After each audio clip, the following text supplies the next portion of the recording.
Tidak semua owner atau tidak semua pemilik bisnis punya kemampuan leadership. Hasilnya, kalau pemimpin tidak punya leadership, maka organisasi tidak akan punya uang. Karena ya leader tidak mampu untuk memaksimalkan kinerja dari tim. Karena mungkin terlalu banyak pekewoh, terlalu banyak nggak tegaan, terlalu banyak pemakluman. Nah itu dia coach, tadi tuh bagus banget tuh, nggak tegaan. Nggak tegaan.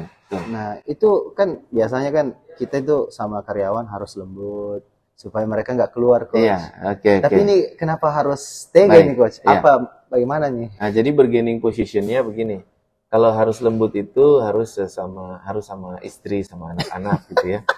Dan kalau sama karyawan tuh itu menurut saya ya iya, laki-laki mau sehancur apapun, mau sepatah hati apapun, dia harus buang itu perasaan dan dia harus tetap bekerja, bangun paling pagi, mandi, berangkat. Sehingga orang-orang melihatnya kayak tidak punya masalah. Tidak punya masalah. Betul. Padahal baru-baru saja dia punya masalah. Betul. Mungkin padahal rumahnya lagi disita, padahal dia lagi telepon untuk ditagih utang, tapi dia tetap harus bekerja. Luar biasa. Nah itu yang disebut ambidex.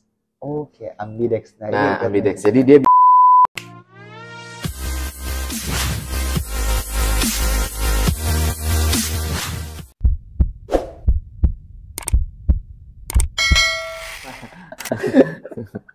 Oke, assalamualaikum warahmatullahi wabarakatuh, teman-teman. Assalamualaikum warahmatullahi wabarakatuh. Lama ya, 2 tahun loh. Saya bikin konten terakhir sama Coach Fitra Jaya Saleh. Itu tentang banyak hal dunia usaha, dunia bisnis. Nah, sekarang kita akan lebih spesifik. Bahas sesuatu yang dimana inilah yang menyebabkan kenapa banyak usaha itu gagal. Ternyata Coach Fitra bilang, waktu saya ikut kemarin salah satu ya materi beliau, ternyata ada pada sosok ownernya. Ada pada sosok leadernya. Nah, kemarin coach, apa kata-katanya coach? Antara leader versus dealer. Leader versus dealer. Apa bedanya coach? Kenapa kita harus memiliki sifat atau kepemimpinan atau leadership dibandingkan selama ini yang terjadi ada dealership? Dealership, betul. Silakan coach, saya jelaskan ke teman-teman nih para pengusaha. Ya, bismillahirrahmanirrahim. Assalamualaikum warahmatullahi wabarakatuh. Salam. Teman-teman semuanya, setiap organisasi, setiap bisnis pasti punya pemimpin. Tapi tidak semua pemimpin memiliki kemampuan leadership. Jadi tidak semua orang yang menjadi atasan itu punya kemampuan untuk memiliki leadership. Leadership adalah kemampuan untuk mempengaruhi karyawan, mempengaruhi tim, mengintervensi pekerjaan, memastikan pekerjaan itu berhasil, memastikan target-target tercapai. Tidak semua owner atau tidak semua pemilik bisnis punya kemampuan leadership. Hasilnya, kalau orang yang tidak punya kemampuan leadership akan menyebabkan kinerja dari tim itu pasti akan rendah. Dan pada akhirnya karena kinerja tim itu rendah, pada akhirnya akan membuat pencapaian target itu tidak akan tercapai.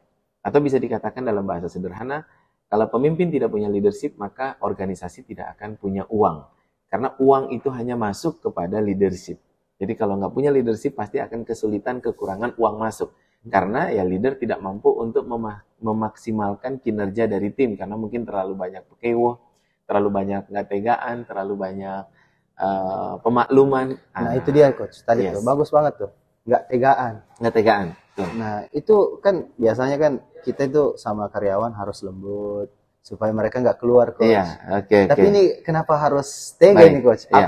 Bagaimana nih? Nah, jadi bargaining positionnya begini. Kalau harus lembut itu harus sama istri, sama anak-anak gitu ya. Dan kalau sama karyawan tuh itu depend. Ada namanya situational leadership. Situational leadership itu ilmu tentang kapan kita harus nagih, kapan kita harus keras, kapan kita harus lembut. Jadi itu based on situation. Jadi situational leadership itu ibaratnya begini. Kita memperlakukan setiap orang itu berbeda-beda. Ada orang yang diperlakukan lembut, hanya ngomong sedikit langsung udah kerja. Ada. Tapi ada orang yang kita ngomong lembut, nggak bakalan bisa jalan. Kita harus keras, kita harus tegas baru bisa jalan. Jadi ini situational leadership itu dilakukan oleh Rasulullah. Rasulullah itu kalau dengan orang-orang yang baru masuk Islam gitu ya, yang baru-baru masuk Islam itu dimanja. Iya. Ya? Tidak langsung. Diperlakukan dengan baik. Mereka bahkan diberikan harta rampasan perang itu bagian mereka dikasih duluan dan dikasih besar.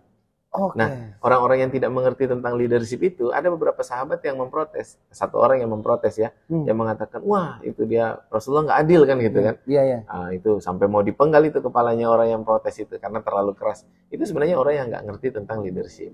Jadi ada orang yang memang harus diperlakukan lembut, ada orang yang harus diperlakukan keras. Nah, begitu pula cara Rasulullah memperlakukan orang Arab Badui itu berbeda. Ketika orang Arab Badui pipis di dalam masjid, itu cara berpikir, cara memperlakukannya beda. Ada yang mau langsung, wah ini mau digebukin gitu. Iya, iya, iya. Tapi Rasulullah berbeda. Rasulullah juga memperlakukan Umar bin Khattab, Abu Bakar dengan Utsman itu berbeda. Iya. Suatu ketika Rasulullah misalnya lagi duduk dengan Umar dan Abu Bakar, lagi ngobrol-ngobrol, waktu itu sarungnya, kainnya, celananya Rasulullah itu tersingkap, jadi kelihatan di atas lutut itu kelihatan dikit gitu, bagian paha kan. Bagian ya. paha. Nah, bagi Rasulullah ngobrol sama pendekar-pendekar seperti Umar atau orang seperti Abu Bakar, pahanya kelihatan, itu nggak ada masalah. Tapi ketika Utsman bin Affan masuk ke dalam ruangan, di mana di situ lagi ngobrol itu Utsman ikut nimbrung, Rasulullah langsung dengan segera menutup celananya, pahanya agar tidak kelihatan. Betul. Karena Utsman bin Affan itu tipe orang yang sangat pemalu. Bisa jadi dia nggak mau ikut nimbrung, nggak mau masuk ke situ karena dia malu sekali. Situasional leadership. Okay. Rasulullah itu kalau ditanya tentang apa yang amal yang paling terbaik, afdal amal itu jawabannya juga berbeda-beda tergantung siapa yang nanya. Betul juga ya. Jadi kadang, jadi kalau ustadz-ustadz dalam ceramah itu kadang mengatakan, amal paling baik adalah berjihad. Ya itu tergantung. Ya kalau sekarang nggak ada jihad, itu bukan amal terbaik. Jihad maksudnya jihad perang ya. Itu bukan amal terbaik. Saya langsung dapat 3 hadis coach. Yang ini langsung terbaik. Tentang amal terbaik. Kenapa Nabi? Iya. Khairun nas anfa'ul linnas. Khairukum man ta'allama al-Qur'an wa 'allamahu. Terus khairukum sebaik-baik dari kalian adalah yang paling baik terhadap keluarganya. Iya. Ternyata ini beda. Situasional ya. Beda-beda, tergantung dengan siapa. Karena gini, setiap orang tuh ujiannya beda-beda. Kalau yang bertanya itu orang yang suka sholatnya telat, itu pasti jawabannya adalah amal terbaik adalah yang sholat tepat waktu. Kalau orang yang seketika dengar panggilan berangkat jihad, dia kadang-kadang suka kabur, ngumpet-ngumpet, nggak berangkat, maka jawabannya adalah ya amal terbaik adalah jihad. Masya Allah. Jadi setiap orang itu punya ujian masing-masing. Dan amal terbaiknya dia adalah bagaimana dia mengalahkan dirinya sendiri itu di ujiannya itu. Berarti coach, pada tim itu kita kadang bisa tega, kadang juga bisa ini ya, tergantung. Tergantung. Nah, itu nanti mungkin ada satu topik nanti kita bahas tentang situational leadership, tapi kurang lebih itu ilmu tentang bagaimana kita memperlakukan orang itu berbeda-beda. Tentu saja orang yang pintar IQ-nya dengan karyawan yang bodoh tidak bisa diperlakukan sama. Nah, bagaimana dengan memang karakter leadernya ini memang cara penyampaiannya nggak bisa tegas. Apakah bisa dia yang langsung atau dia cari orang lain yang negur? Oke, jadi yang pertama tadi kita sudah dapat poinnya bahwa tegas, lembut itu tergantung dengan siapa dan dengan keadaan seperti apa atau dengan waktu seperti apa. Jadi kita tidak harus ngegas terus, tidak harus lembut terus.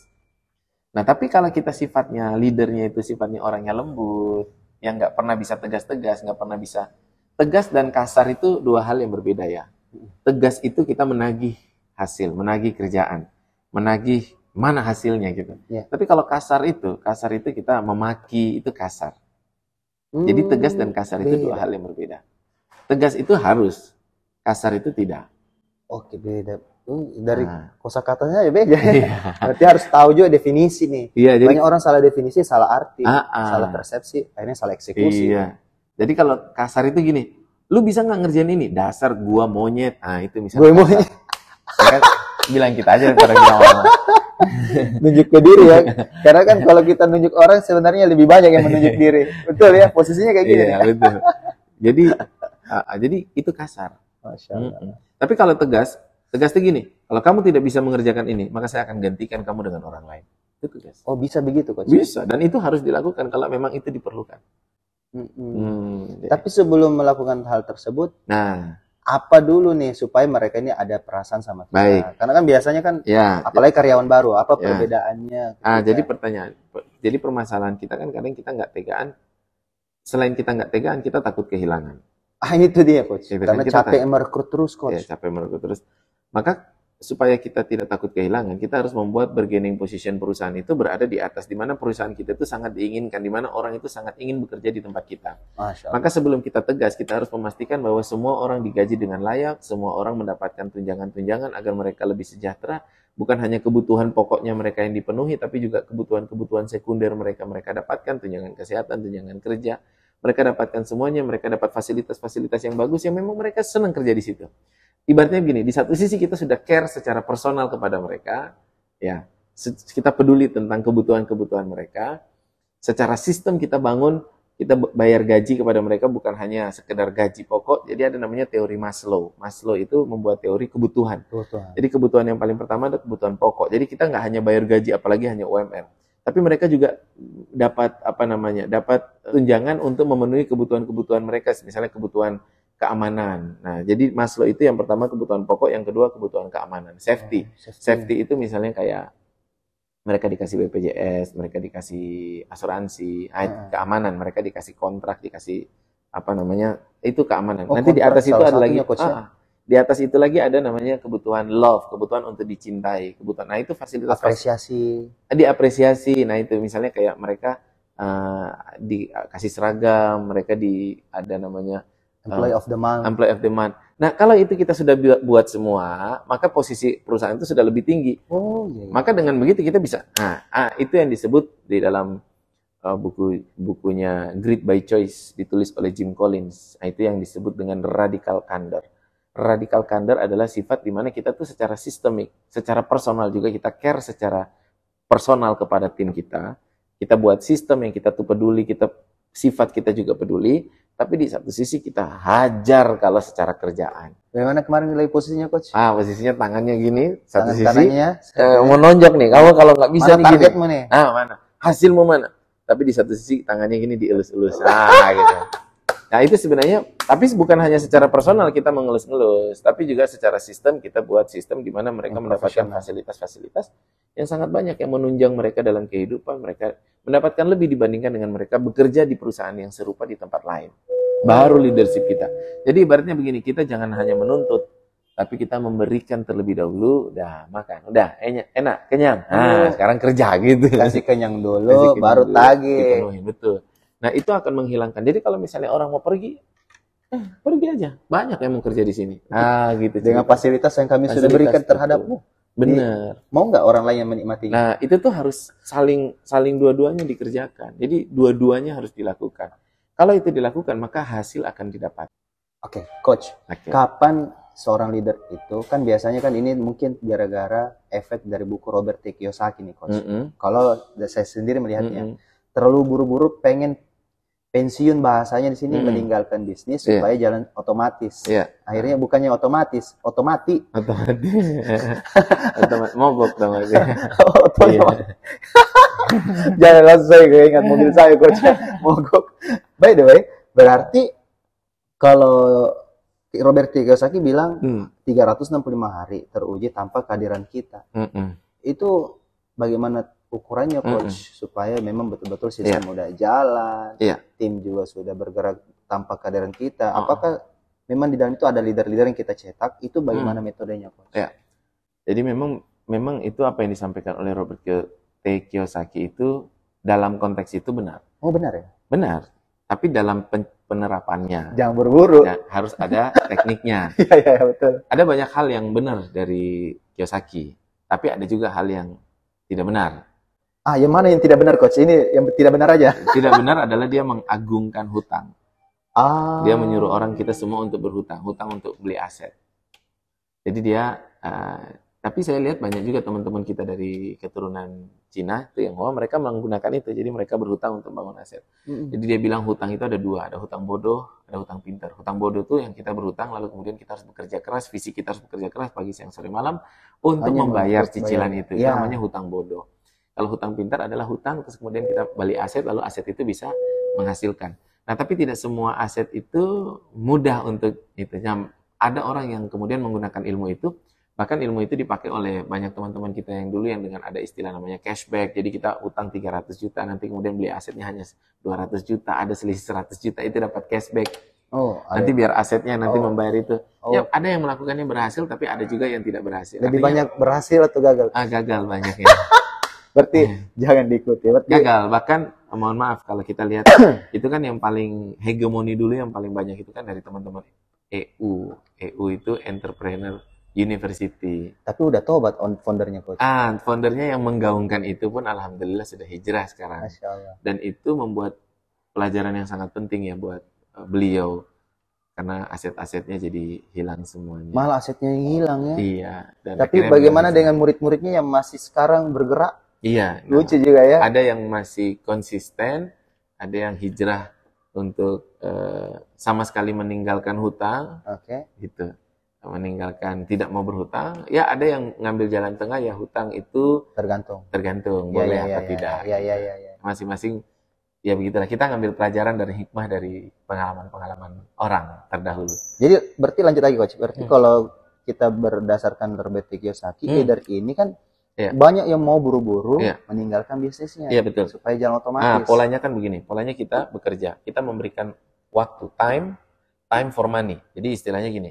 Ada 4 tahap. Jadi yang pertama kita bekerja, time for money. Kita memberikan waktu kita pagi, siang, sore, malam to get money. Oke. Dapat omset, dapat Cuan. money, dapat Iya. cuan gitu. Terus dari money, dari uang itu kita rubah menjadi aset. Oke. Oh iya. Jadi Kalau dapat profit baru. dapat uang, kita rubah jadi aset. Lalu aset rubah jadi passive income rubah jadi legacy. Legacy itu artinya warisan. Jadi time for money, money for asset for passive income for legacy. Kan tahapannya begitu. Iya betul. Jadi kita berbisnis kan tahapannya begitu. Nah, tapi teknisnya secara teknisnya begini, secara teknis itu secara keuangannya lah ya.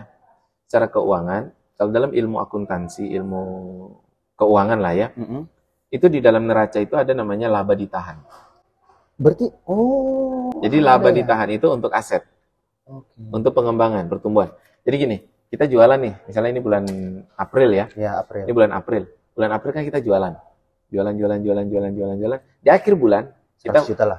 kita dapat omset, ada biaya-biaya, akhirnya kan ada profit. Iya. Ada profit. Ada keuntungan. Net bahkan. Yes, profit. Anggap aja profit itu sama dengan cash-nya yang hasil di akhir. Betul. Misalnya ya, Sudah walaupun semua. Iya, walaupun tidak semua profit itu bentuknya cash, ya. Tapi anggap aja kita dapat cash sisa di akhir bulan tuh 100 juta misalnya. Iya, betul. Oke. Nah, 100 juta itu dibagi 2. Ada yang ditahan, ada yang dibalikin lagi ke operasional. Oh, gitu. Nah, misalnya kita bagi 2, 50-50. Iya. Nah, 50 juta dibalikan ke operasional, nambah stok. Oh, berarti nggak langsung dipakai poya-poya coach ya? Enggak dipakai ya. Dipakai beli ini. Jadi 50 dibalikan ke perusahaan, yang 50-nya yang tadi laba ditahan, itu ditahan sampai cukup untuk beli aset, untuk bisa passive income.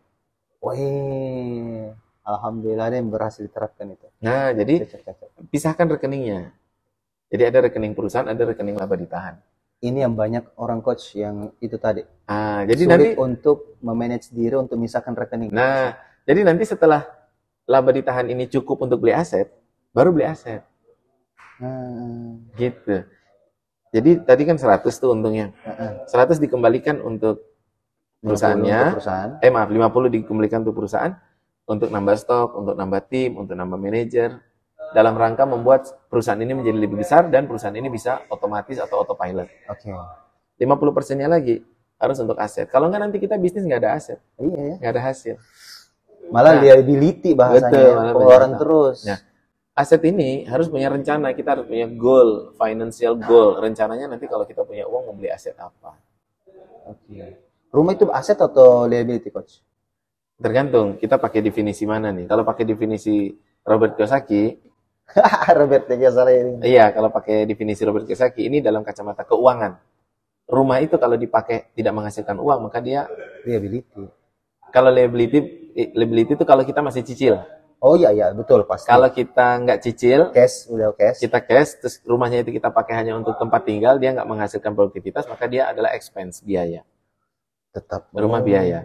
Tapi kalau dia menghasilkan uang, maka itu namanya aset. Itu dari sisi keuangan. ilmunya Robert Kiyosaki. Tapi kalau dari sisi akuntansi kan ini aturannya beda-beda ini. Oke, Kalau oke. sisi akuntansi secara pencatatan kita beli rumah walaupun rumah itu ya tetap dianggap sebagai aset. Oh, tetap aset ya, Iya, tetap aset. Tapi kalau Robert Kiyosaki, tapi saya lebih suka dalam cara pandang Robert Kiyosaki. keuangan Robert Kiyosaki lebih bagus. Sehingga Rumah itu kita memaksimalkan betul bahwa rumah itu, iya terbukti sekarang banyak orang menghasilkan rupiah dari rumah, Coach. betul. Jalan online. Bener. Tapi faktanya jualan online, tapi dia tidak bisa membangun leadership terus. Betul. Dealership lagi, kembali ke tema nih. Jadi bagaimana supaya hijrah nih, Coach, dari dealer menjadi leader? Dari penjual menjadi betul-betul real pengusaha. Oke. Apa perbedaannya? Kenapa bisa? Mindsetnya apa saja? Di dalam Jadi begini, sebenarnya leader dan dealer itu dua-duanya dibutuhkan. itu betul. Dua-duanya dibutuhkan. Jadi begini, ada istilah namanya ambidextrous atau ambidextrity. Secara bahasa Inggris, istilah ambidex itu adalah orang yang punya kemampuan untuk menulis dengan tangan kanan dan menulis dengan tangan kiri. Wah. Sama bagus tulisannya, dia bisa nulis dua-duanya, itu namanya orang yang ambidex. Orang yang mampu melakukan dua hal yang sebenarnya ini kontradiktif, gitu. Kayak seperti ambivert dan amfibi. Gitu. Hidup di dua alam.